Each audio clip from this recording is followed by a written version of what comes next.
Hello, I'm Alex Davies, founder of Wealth Club, and today I'm with Richard Power of Octopus Investments to talk about the Octopus AIM Inheritance Tax Service.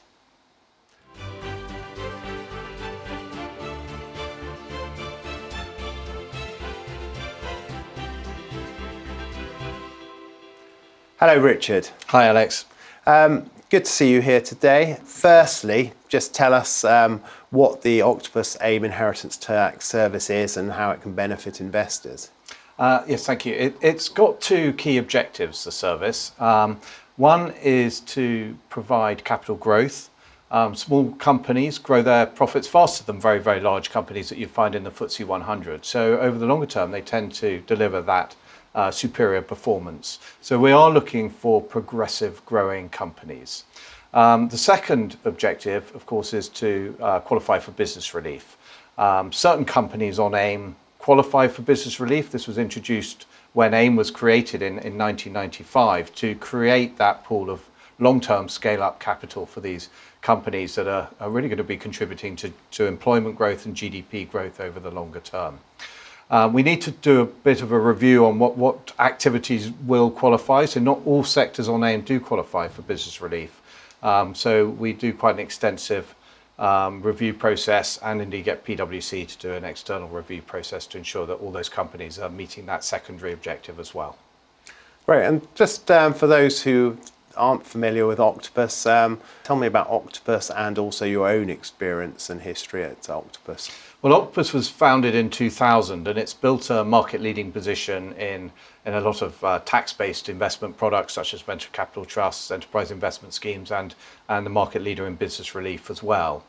I've been at Octopus for just over 20 years. So I launched the Octopus AIM Inheritance Tax Service and then subsequently the Octopus AIM ISA service, first back in 2005. And then when AIM shares were allowed into ISAs, we launched that product in 2013. The team I work with has been at Octopus a long, long time as well. So together we've been managing these portfolios through various market cycles for about 18 years now. And what types of company are you looking to invest in? What are the characteristics? Well, we've always focused on the larger, more established companies on AIM. The key risks of investing in small companies is they can be more volatile than very large companies and they can be less liquid than very large companies. So by focusing on those businesses that are more mature, have deeper roots effectively, means that they tend to be more stable during the economic cycle and tend to have much, much better liquidity. About a third of our portfolio would be of the size to be in the FTSE 250 were they to be on the main list and not the AIM market. So we're addressing those key risks of investing in smaller companies. So we ensure that these companies are all profitable, they're dividend paying, they have a sensible capital structure, i.e. not too much debt on their balance sheet. And then we like other characteristics as well. So we like businesses that have a niche or proprietary product or service, i.e. can be global leaders in what they do. They ultimately tend to create a lot more value for the underlying investors over the longer term. Smaller company indices can often be full of the sort of surplus capacity providers that do very well during periods of economic prosperity, but tend to struggle if there are economic headwinds. So we're very careful about the types of businesses that go into the portfolio. And are the ones your blanket avoid? We don't have a list as such that we won't invest in. We have learned through the years and through the cycles of what to avoid. For example, during the financial crisis, there were a number of companies that were taken private at a point of maximum volatility and inefficiency on the AIM market where the owners, founders of the business held too much of the company. So we're looking at free float. We're very focused on obvious financial metrics like the free cash flow of businesses, the ability for companies to maintain or indeed grow their margins as well as they scale and grow and those sorts of things. But we don't have sectors that we won't invest in unless, of course, it's transgressioning on the business relief rules. And of course, AIM is shrinking. Are there sufficient opportunities for you? AIM grows and shrinks with the cycles, and we've experienced that before. We haven't seen the level of companies leave AIM that we saw during the financial crisis, but indeed it has been shrinking by virtue of fewer IPOs during the recent cycle.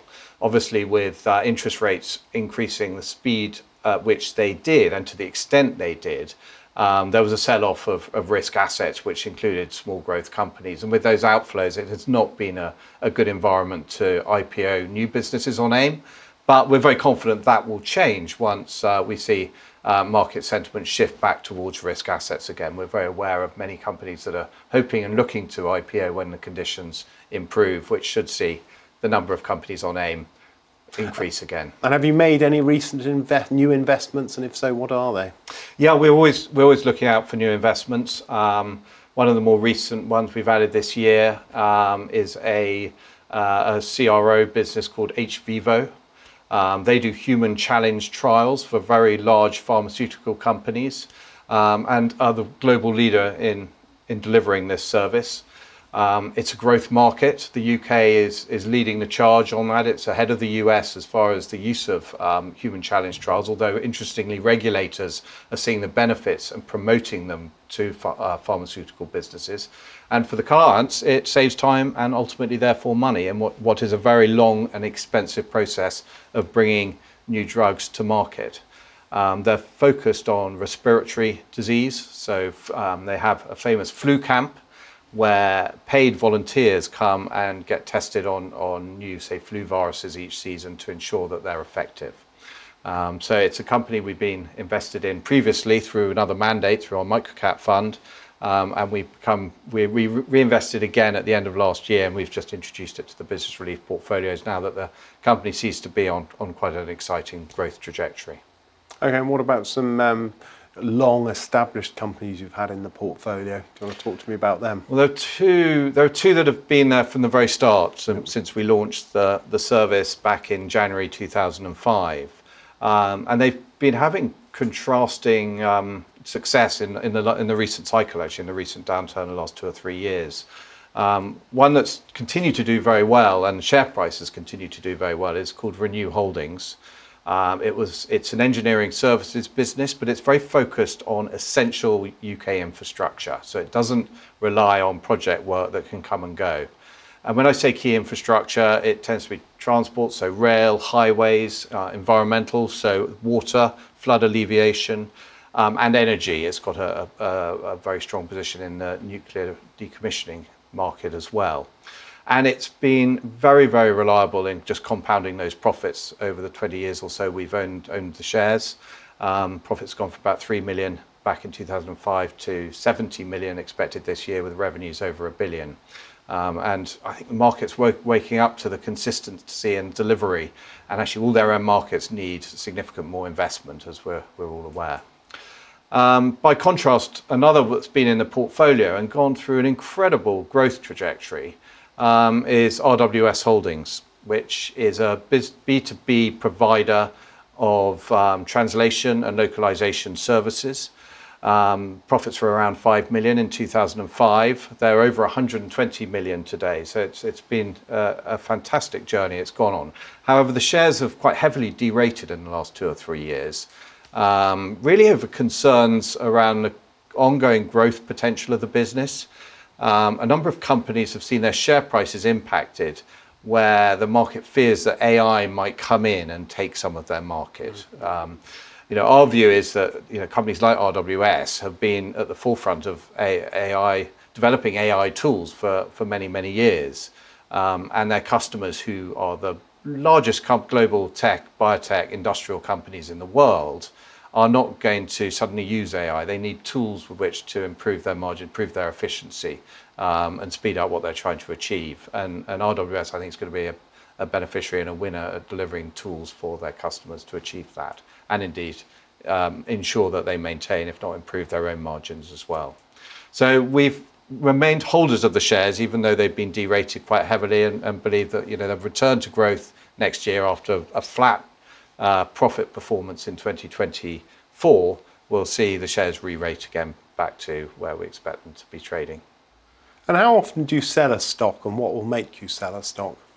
We sell a stock when the investment committee effectively decides that the growth prospects have fundamentally changed on the original investment criteria.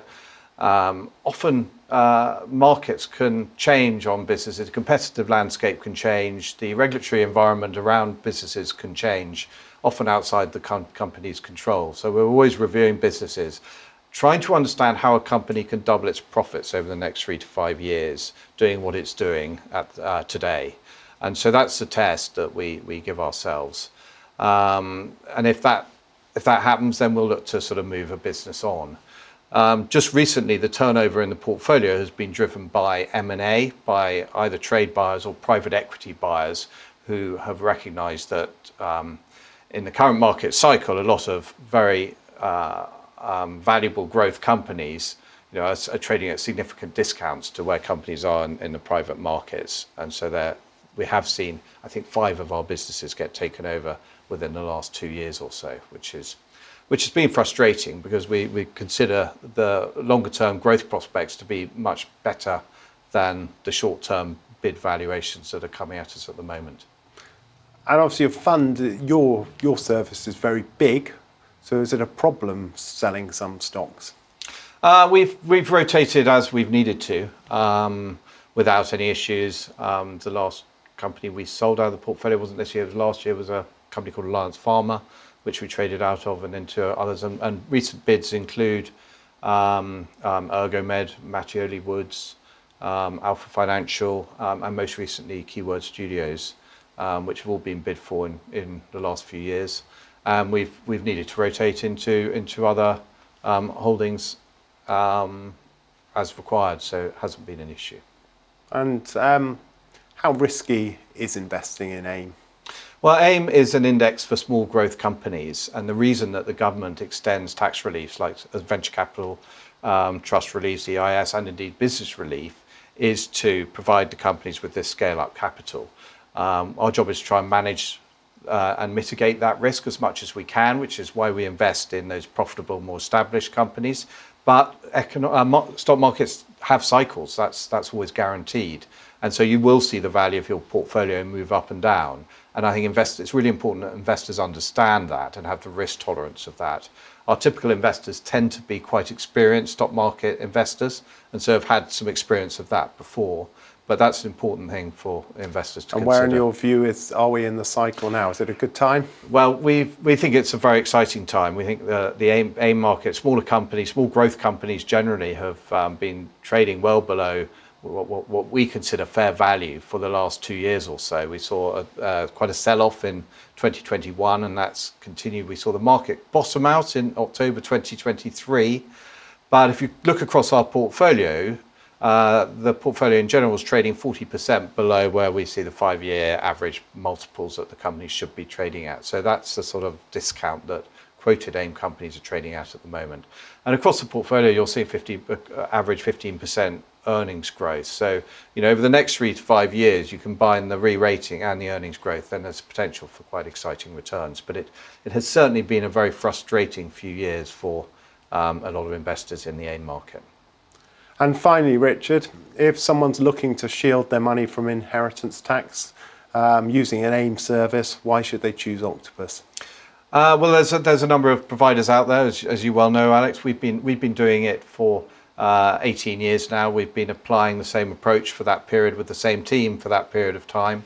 And it's frustrating to be in the cycle we're in at the moment, but we're very confident in the long-term prospects for the businesses in which we're invested, and confident that the recent downturn will recover again in due course once a bit of risk appetite and therefore flows return back into UK mid and small growth companies. Richard Power of Octopus, thank you very much. Thank you very much. If you're watching on YouTube, please press like and subscribe to the channel for more.